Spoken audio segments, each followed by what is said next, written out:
Bom, então hoje nós vamos ver o assunto Revolução Francesa, aí para os alunos de oitavo ano. Então, nós vimos a princípio, né, o Iluminismo, Revolução Inglesa, Revolução Industrial e agora Revolução Francesa. E eu já falei para vocês, né, para a turma do oitavo ano, eles entendem que revolução significa mudança. Então, a França lá na Europa, né, também passou por um processo revolucionário. E isso também atrelado à questão da política e economia. E somando os dois, eclode revoluções dentro da Europa, como a gente viu no caso a Revolução Inglesa, Revolução Industrial, que acontece na Europa, Inglaterra. Agora nós estamos vendo na francesa, tem também a Revolução Russa para o ano, será estudado no nono ano, mas vamos focar aqui na Revolução Francesa. E o marco da Revolução Francesa, que vai marcar na história, é a mudança, que aí, a partir da Revolução Francesa, data a nova era da história, que é a era contemporânea. Então, no sexto ano, nós estudamos pré-história, né, todo o período, toda a estrutura da pré-história. Depois, estudamos a antiga história, ainda no sexto ano, chegando ao sétimo. No sétimo ano, a gente entra, em fins do sexto ano, iniciando o sétimo ano, a gente entra na Idade Média, que vai durar mais ou menos 1000 anos. Depois da Idade Média, entra na Era Moderna, marcada, né, já ali no final da Baixa Idade Média, quando vai ficando cada vez mais fraco o sistema feudal e iniciando um sistema capitalista mais forte. E com a Revolução Francesa tem início a Era Contemporânea, que é a que nós estamos vivendo agora, a nova fase da história, a Era Contemporânea, que tem seu marco com a Revolução Francesa. Então, a Revolução Francesa, como eu falei anteriormente, aconteceu na França, país esse que está localizado na Europa.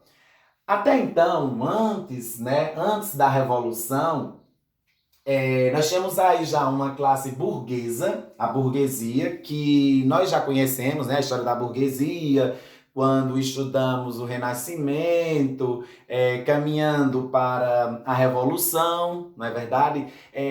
Que a burguesia era uma classe economicamente nascente, né?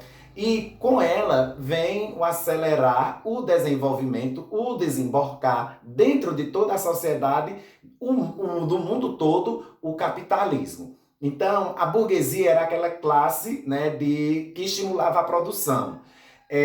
A elite, hoje, né, a burguesia é a elite que explora o trabalhador. E a questão da burguesia é o capital, né? Quanto mais tiver, melhor. Mas aí, mesmo vivendo essa era burguesa na França, ainda, né, estava presente o sistema feudal. Então, parte da sociedade também ainda era camponesa. Então, ainda vivia aos moldes feudais, né, que é aquele modo de exploração mais intenso. Né? Não é que também depois o capitalismo deixou de ter, não. A exploração também continua e também intensa. Sempre a classe mais abastecida economicamente explora a classe menos abastecida, que são as maiorias. Mas aqui também predominava, né, aquela questão do poder absolutista. Né? O rei detinha todo o poder nas mãos, né, o poder concentrado no rei, nobreza, clero, e de outro lado ficavam os trabalhadores, os comerciantes, que era justamente essa classe que estava ascendendo cada vez mais. Até então, essa burguesia não tinha de que reclamar. Estava tudo ok, né? Mesmo sendo um poder absoluto, não participavam ativamente das decisões do Estado, né, francês, da nação e tudo, e não reclamavam de nada. Até que, o que é que aconteceu? Esse período, né, que data lá ou do século XVII até século XVIII, que é século XVIII aqui, estava tudo ok. Né? A manufatura, as produções, ainda a manufatura, né, que a maquinofatura a gente sabe que se desenrolou lá na Inglaterra, aí chegou na França. Mas nesses períodos aí, o que está mais em evidência é a manufatura. E quando aconteceu uma forte crise econômica, no século XVIII. E o que foi essa crise econômica? Foi a safra. Várias safras foram perdidas na França sucessivamente, quer dizer que a produção ligada à classe burguesa caiu.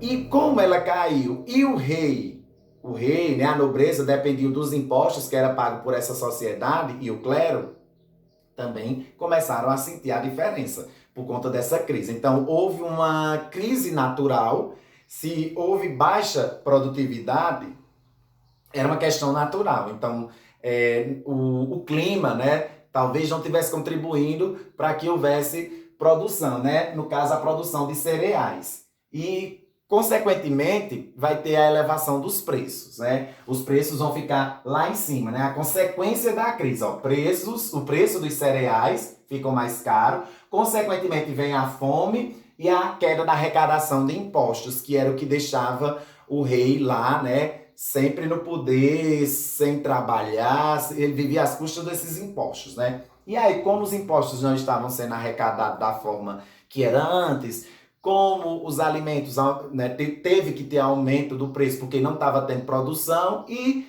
quem não tinha com que comprar passava fome. Então, essas foram as consequências trazidas pela crise financeira, a crise de produção, perdão. E aí também vai começar a desencadear uma série de coisas para chegar na Revolução.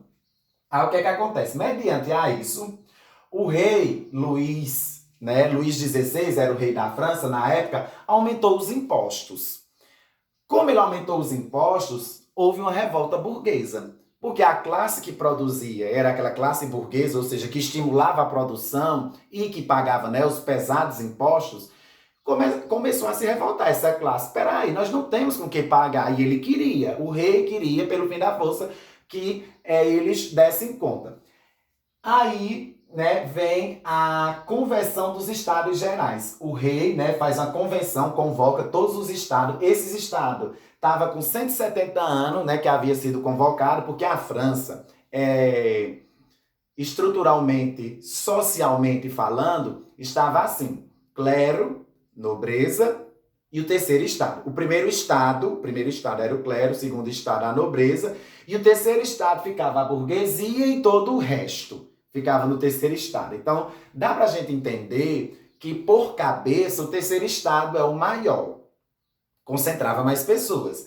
O primeiro estado e o segundo estado não tinha tanta pessoa, porque só era o clero e a nobreza. E aí o rei convocou os estados gerais, né, os representantes, né, dos 3 estados, para ver essa questão dos impostos, né? E aí o que é que acontece? Eles tinham isso, né, que não era por cabeça. A escolha da questão dos impostos, como é que ficaria a situação da França. Porque era assim: o rei e o clero queriam ficar isentos dos impostos. Só queria que o terceiro estado desse conta dos impostos. E o terceiro estado vai se revoltar contra isso, porque não é justo. Aí, nessa reunião, eles já estavam certos, né? O primeiro e o segundo estado, que derrubariam o terceiro, porque o voto seria por estado e não por cabeça. Aí o primeiro e o segundo estado votariam na mesma coisa, né? Ou seja, para eles não pagar imposto, e o terceiro estado perderia, porque só era ele. Aí o terceiro estado se revoltou e disse: não, vai ser por cabeça. Aí começou a confusão. Porque eles não queriam, né, ceder de forma alguma. E aí, né, o que é que vai acontecer? A Assembleia Nacional, né?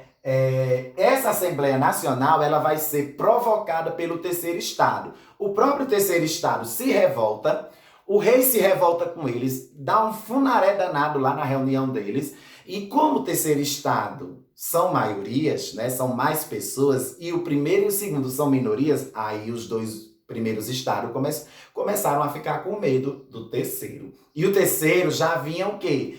Carregando em si os conhecimentos do iluminismo, aquela questão lá de igualdade, de liberdade, de fraternidade. E a gente viu, né, que os defensores iluministas, né, abominavam o absolutismo, então eles só estavam querendo um motivo para dar fim a esse poder absolutista da França, né, que estava nas mãos do rei Luís XVI. Né? Então aí vem a Assembleia Nacional, que é um grupo criado pelo terceiro estado. Essa Assembleia Nacional vai provocar revoltas na França. Até então ainda não tinha um grupo político definido, era só a Assembleia, né, que assim chamava. E sabendo de histórias, sabe aquelas histórias, né, que o rei ficou com medo, né, aí quis aliviar um pouco a barra do terceiro estado, né? Mas aí houve conspirações contra o próprio rei. E o que foi que eles fizeram no terceiro estado? Né? Se reuniram, tanto os burgueses que tinham condições financeiras, quanto o restante da sociedade, né? Camponeses, né? Os trabalhadores, se juntaram e provocaram uma revolução dentro da França, que aí foi o símbolo da revolução foi a queda da Bastilha. A Bastilha era a prisão. Era uma prisão, né, que significava o símbolo do poder absolutista do Brasil, então, do Brasil, da França. Então, eles tomaram a Bastilha, né, os revoltosos, incendiaram, libertaram os presos, foi a maior confusão lá dentro da França neste dia, nesse período. E aí, a queda da Bastilha significou o início, né, da Revolução Francesa. Iniciou a Revolução Francesa, ou seja, iniciou a mudança de vez, né? É como se fosse o estopim da mudança dentro da França, depois que tomaram a Bastilha. E aí, quando eles tomaram a Bastilha, foi mudado o sistema de governo. Aí passou agora a ter a monarquia constitucional. Ou seja, tinha o rei permanecia lá, né, bonitinho, Luís XVI, mas ao mesmo tempo ele não governava sozinho, ele governava junto com a Constituição, né? Ou seja, um grupo de constituintes, digamos assim. Lembra muito a situação da Inglaterra, né? Que a Inglaterra ficou, o rei reina, mas não governa. Né? Lá depois da briga que teve entre o parlamento e o poder absolutista, terminou ficando, né, uma monarquia parlamentar. Aqui ficou a monarquia constitucional, bem parecido com a da Inglaterra. Então, o poder do rei foi totalmente limitado. Eles limitam o poder do rei, tira também aquelas riquezas todas que a igreja tinha, o alto clero tinha, na verdade, né? Porque até o próprio clero era dividido lá na França, lá na igreja francesa. E, no caso, todos os privilégios eles vão tirar, o terceiro estado. Então, quer dizer, que a Revolução Francesa, ela não era uma revolução de pobres, era uma revolução de ricos, porque era da classe burguesa. Os pobres já foram levados por eles, né? Pelos mais abastecidos economicamente, influenciados. E aí, essa monarquia, né, como eu falei antes, trouxe essa série de restrições ao poder. Claro que o rei da França não vai ficar satisfeito, né, com isso. Ele vai pedir ajuda a outros países, né, vão querer também entrar para ajudar a França, mas aí de besta os revolucionários não têm nada, eles também se armam, se preparam e derrubam novamente os planos do rei Luís XVI. Aí depois que os planos de Luís XVI vai de água abaixo, eles vão e criam, né, a Convenção Nacional. A Convenção Nacional. Sim, antes da Convenção Nacional, só lembrando, né, que depois que é elaborada a Constituição, aliás, que cria a monarquia constitucional, é proclamado em seguida também a República, né? Vai ser proclamada uma República Francesa. Então, isso contribuiu, no caso, a monarquia constitucional vai contribuir, e as atitudes do rei vai contribuir para que seja proclamada uma República Francesa. Né? Aí, quando é proclamada, no caso, aí de vez a França deixa de ser monarquia, né? Antes monarquia absolutista, deixa de ser monarquia constitucional e passa a ser agora República Francesa. Aí quando é determinado, né, que é criada a República Francesa, aí vem a Convenção Nacional dos Grupos Políticos. Então, na França, havia grupos políticos também, a partir dessa revolução. E tem até no livro de vocês, né, esses grupos políticos que foram formados. Né?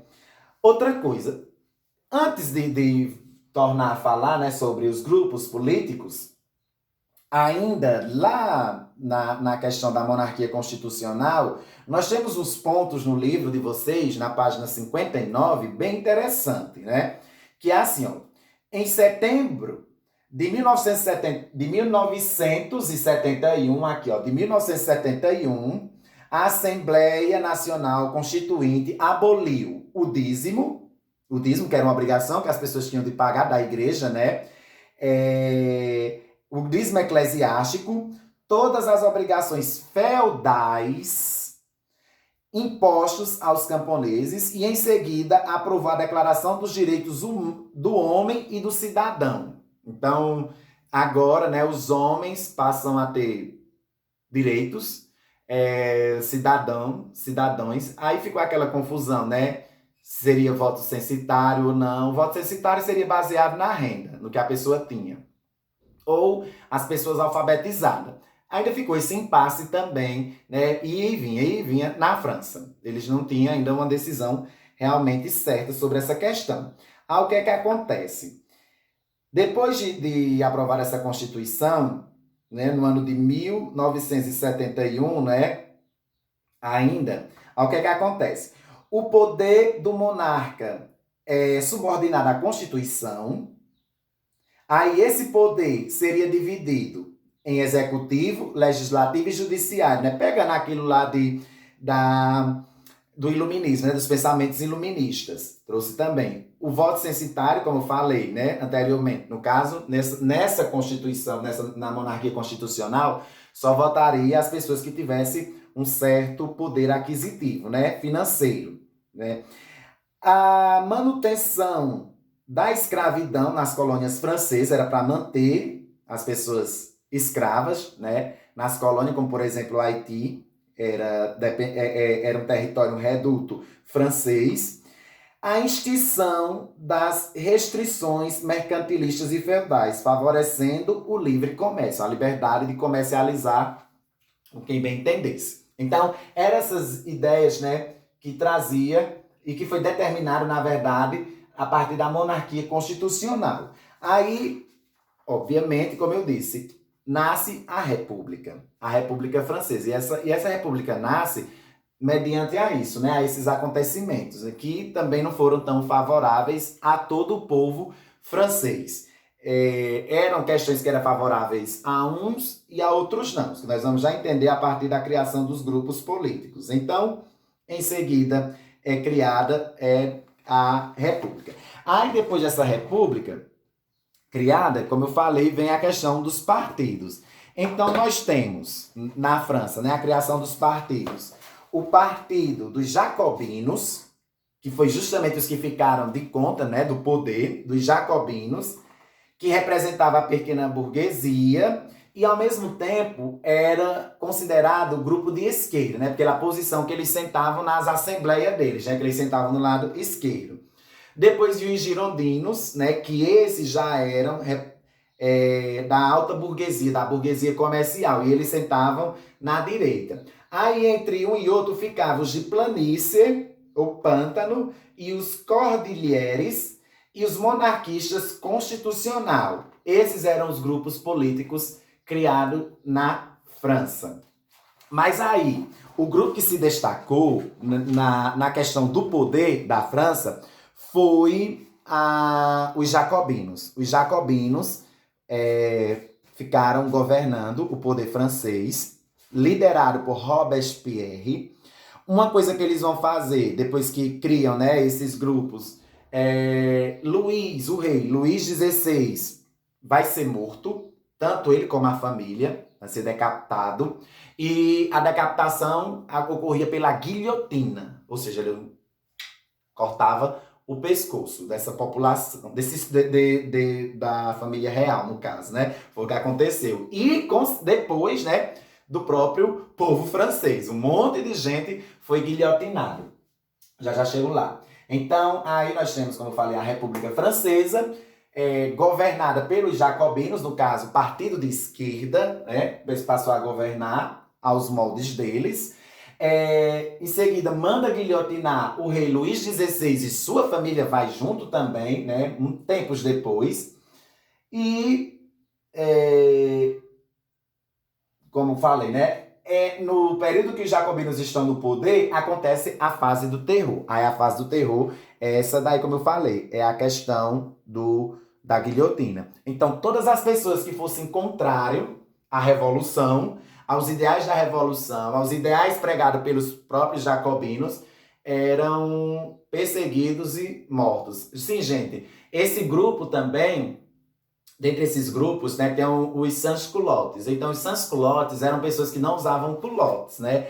Vocês vão ver em algumas imagens que as pessoas mais ricas da França, né, os que tinham mais poder, eles usavam calças com culotte, né? Que vinham mais ou menos até a metade do joelho, até perto do joelho. E os que eram sans-culottes eram sem o culotte, né? Usavam calças compridas, na verdade, assim como chama.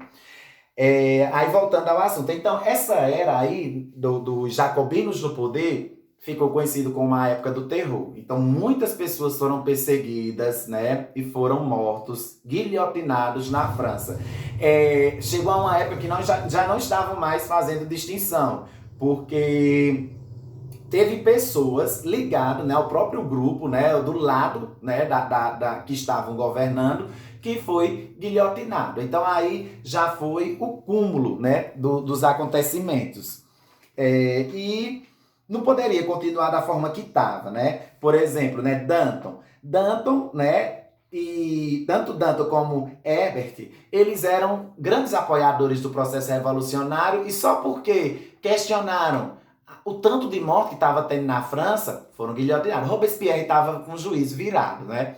E aí o que é que vai acontecer? Há aquele ditado que diz, o feitiço vira contra o feiticeiro. Então, quando viram que o grupo jacobino estava ficando fraco, aí o grupo opositor, digamos, os girondinos, aproveitaram da situação e derrubaram os jacobinos do poder. E o que é que aconteceu com o criador da guilhotina? Foi guilhotinado também. Ele e todos aqueles, né, que estavam junto com ele, né, foram guilhotinados. É o ditado que diz, o feitiço vira contra o feiticeiro. Então a era do terror criada por Robespierre, né, voltou-se contra ele. Aí o que é que acontece? Depois que muda esse cenário, nós vamos ter o diretório, né?